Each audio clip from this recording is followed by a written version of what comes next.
Hi all and welcome back to the channel. So in today's video, I'm going to be going over 4 strength moves you can do from home to help your golf game. The best bit, all you need is your body weight and a golf club. So are you someone who prefers to train from home as opposed to the gym? Let me know in the comments below. And whilst you're there, check out the free resource in the pinned comment. Right, we know strength is important for golf. It helps us hit the ball further. It might help us get into some better positions in our golf swing, and it certainly helps us reduce our injury risk. So both on and off the course, getting stronger is going to be helpful for you. Let's get stuck in. So you're going to feel your lead hip, your lead glute working really hard. Hand to opposite shoulder each time. Into the hamstring and glute of that standing leg, really holding it. So our first exercise is going to be our split squat hold with rotation. So this is a great way to improve the strength through our lower body, but also challenge our stability, as well as working on trunk rotation. So some very useful attributes for your golf game. Very simple move. All you need is a wall. I'm going to place one foot a couple of feet in front of the wall, and I'm going to have my trail foot just lightly resting on the bottom part of the wall. So most of my pressure here is grounded down into this front leg. I'm going to take my golf club and I'm going to place it across the front of my shoulders.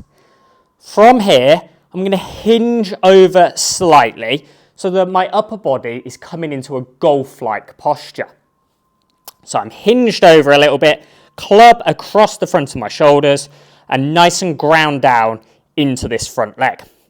From here, I'm going to rotate my trunk in the direction of that front leg as far as I can, holding at my end range of motion for a couple of seconds, and then returning to the start.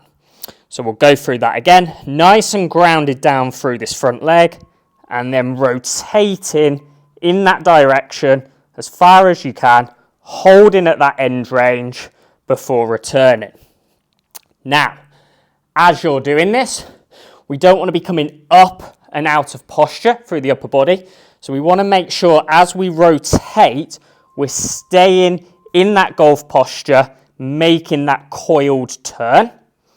We also want to make sure we're staying nice and stable through that front foot.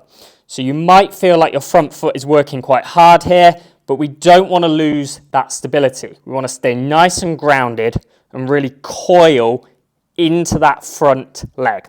So you're going to feel your lead hip, your lead glute working really hard here as you load into it.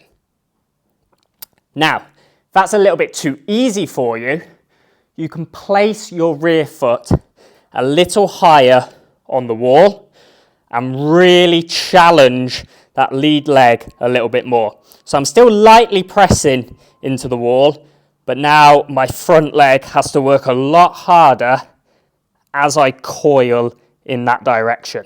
So you can see how much I'm fighting this now through that lead foot, and I can really feel my glute on this right side working super hard. So we'd work through 6 to 8 reps, obviously on both sides, really being nice and controlled, trying to stay as stable as we can and really feeling what it's like to make a coiled turn into that lead hip and glute. So our second strength exercise is going to be push-ups. Now, push-ups are simple, they're easy to do, yet they are very effective. So we know from the research that pushing strength and power correlates over to potential club head speed. So push-ups are a great way to obviously work on that and improve that, as well as challenging our shoulder stability and our core control. Now, I'm going to be demonstrating off a bench here, so an elevated push-up. So a lot of people maybe initially struggle with full push-ups from the floor. And one of the best things we can do here is elevate the hands, which will reduce the percentage of body weight that you have to push, make the movement easier, allow you to do some good quality repetitions, and then as you progress, you can lower the surface. So I'm going to be using a bench. If you're doing it at home, a sofa or a coffee table will work well to start with. And then as you progress, you can come down into the full push-ups from the floor. The great thing is the mechanics stay the same. It's just the difficulty level. So hands are going to be directly under my shoulders. I'm going to get nice and long from head to toe. You can see here I'm on my tiptoes, so my heels are elevated. And I've got a nice straight line running from the back of my head down my back.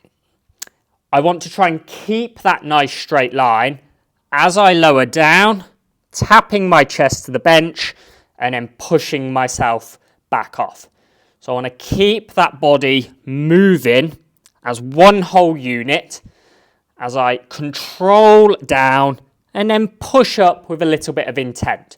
So again, we know pushing strength and power correlate to club head speed.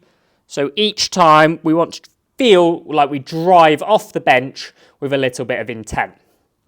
Now, as I'm doing this, a couple of things to be aware of. Firstly, we don't want to be doing this movement or this movement. So we want that nice straight line through the body moving as one whole unit each time. And I also like to see the elbows track more in an arrow shape. So you can see here they're working more at 45 degrees and not getting too flared out to the side. So we want to try and keep the elbows working in that arrow shape, tapping the chest to the bench, and then pushing back up with intent each time, keeping that nice body moving as one whole unit kind of technique. So go for around 8 to 10 reps at an appropriate height. So if you have to start with a higher surface, absolutely fine. If you're someone that finds that a little bit too easy, obviously we can go to floor push-ups. And again, if you need to make that even tougher, you can start adding some load into that push-up motion.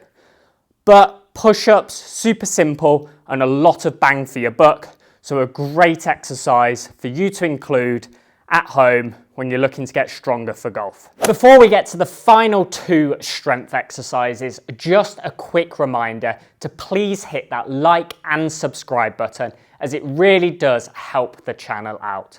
And if there's any topics in and around the golf fitness space you'd like to see covered on the channel, drop a comment below and let me know.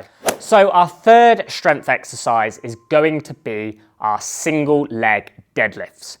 Now, these are fantastic for building some lower body strength through the posterior chain, so our hamstrings and our glutes, as well as, again, helping with that lower body stability, which is so important for our golf swing. So all I need is a wall and a golf club. I'm going to come side onto the wall, and I'm just going to use my hand just for a little bit of balance and stability. So just kind of lightly rest in there to just help me out and make sure that I can get into a good position in the movement. With the hand that's furthest away from the wall, I'm going to be holding the club head and having the grip resting on that foot. So this is going to be our moving leg. And the foot that's nearest the wall, that's going to be nice and grounded down into the floor. So from here, I'm just going to gently lift this foot up a fraction, and then I'm going to push back to get nice and long from head to toe in this position. Working back to the start, and we'll do a few more reps. So I'm gently holding on. I'm using the golf club here to help me, working into this single leg deadlift position, getting long from head to toe. And what you should really feel here is the hamstring and glute on the grounded leg working hard. So, golf club in position, I'm pushing back, getting nice and long from head to toe. Now this front leg, this grounded leg, I'm not getting too much knee bend, so a little bit of knee softness, but nothing excessive, and you really want to feel like you're loading into the hamstring and glute on this planted leg.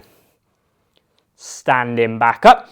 So obviously I'm going to be challenging the hamstring and glute strength from that standing leg, but also the stability. So I don't want to be kind of all over the place as I move, and I also don't want to be working through the trunk like this. So I want to feel like I stay nice and neutral, getting nice and long from head to toe, and working into the hamstring and glute of that standing leg, really holding at that end range for a second or two each time, and then working back to the start. So really good for some kind of strength through that posterior chain, also excellent for a little bit of mobility as well, and challenging that stability. So a lot of benefits there from just one move. Now we'd be looking at 6 to 8 reps on each side, working through some quality reps, holding at that end range each time. So our final strength exercise is going to be our bear taps. Now these are fantastic for shoulder stability and for core control. So very simple exercise to do, but one that we really need to make sure that we're doing properly. Because if we start cheating and compensating on this move, we really don't get much benefit from it. So we're going to find the bear position to start with. So knees are under hips, wrists are stacked under shoulders. From here, toes are going to be tucked, and we're just going to bring our knees an inch or so off the floor. Now in this position, you should immediately feel your shoulders working quite hard and your core engaged.